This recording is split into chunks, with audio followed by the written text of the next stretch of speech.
Bonjour à tous, l'équipe Maker est très fière de vous présenter la nouvelle Maker Mini. Alors l'idée en fait de ce projet-là, c'est de faire un Maker beaucoup plus petit, avec les mêmes composants que l'ancien Maker, qui soit complètement moulable, injectable en plastique. Donc là ici c'est un prototype très early, qui est imprimé en 3D, donc qui a exactement les mêmes fonctionnalités que l'ancien Maker.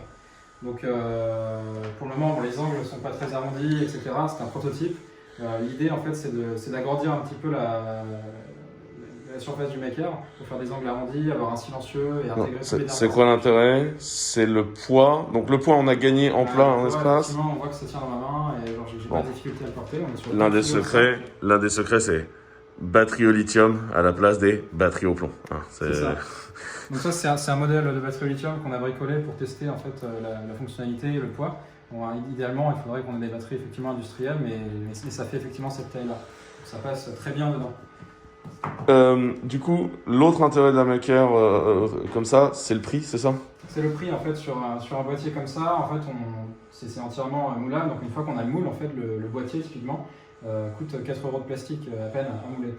Les composants, en fait, oui, on n'a rien changé. Bulletin, ça va faire un peu plus cher, mais oui. Oui, il faut compter le moule. À l'intérieur, les composants, on n'a rien changé. Donc on fait déjà des grosses économies en termes de prix. En cas d'urgence, c'est des respirateurs qui sont aussi beaucoup plus facilement transportables en avion, en bateau, etc. Et on gagne aussi à l'assemblage. On gagne à l'assemblage, effectivement, parce que c'est un assemblage par couche. Donc on a un étage électronique, un étage pneumatique. Et donc on peut avoir deux opérateurs qui travaillent en fait sur deux étages séparés.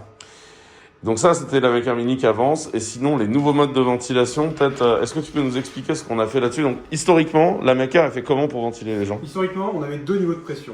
On avait un mode de ventilation en pression, avec un niveau de pression bas et un niveau de pression haut. On inspire, on monte à niveau de pression haut, on expire, on descend au niveau de pression bas. Aujourd'hui, on a fait beaucoup de développement soft en plus et on a rajouté plusieurs modes de ventilation supplémentaires. L'un de ces modes, c'est le mode de ventilation en volume, c'est-à-dire qu'on va donner un volume fixe dans le patient à chaque inspiration. On fournit, par exemple, 400 ml d'air à chaque inspiration au patient. En plus de ce mode de ventilation en volume, on a développé un mode de ventilation qui permet de respirer avec un masque comme ça, ce qu'on appelle la ventilation non invasive. C'est beaucoup plus confortable, moins invasif pour le patient, et il y a énormément de patients qui peuvent être traités uniquement avec ça. En fait, c'est des nouveaux modes de ventilation. En tout, vous avez 5 modes de ventilation dans la Maker, qui sont la ventilation par pression contrôlée. La ventilation par pression avec des triggers, donc des déclenchements aspiratoires. Ensuite, la ventilation par volume contrôlé et la ventilation par volume contrôlé avec des triggers de déclenchement aspiratoire. Et ensuite, la ventilation non invasive, VSAI, qu'on utilise avec ce genre de masque. Et donc ça va nous permettre de couvrir beaucoup plus de patients. Et on a changé quoi dans la Maker pour réussir à faire ça? Dans la Maker, on n'a changé rien ou presque. On a simplement agrandi la dimension, le diamètre de l'un des tuyaux qui reste dans les mêmes matériaux, même fournisseur, même gamme de tuyaux. Tout le reste est identique, ce ne sont que des améliorations de software. Ouais, il y a un léger câblage aussi. Mais globalement, on simplifie énormément les choses. Et en termes de software, on a deux nouvelles choses sur le feu. D'abord, on a amélioré la performance des triggers, des détections de triggers, en divisant par 2 le temps de réaction de ces triggers.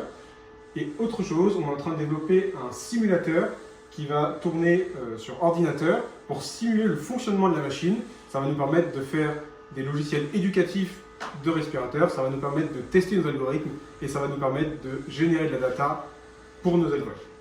Voilà. Donc moi, je vous parle pas maintenant des essais cliniques qui sont sous le sceau du secret, mais du coup, tout avance bien et vous avez un Maker qui est de plus en plus de fonctionnalités, de moins en moins cher. Bravo. Joyeux Noël!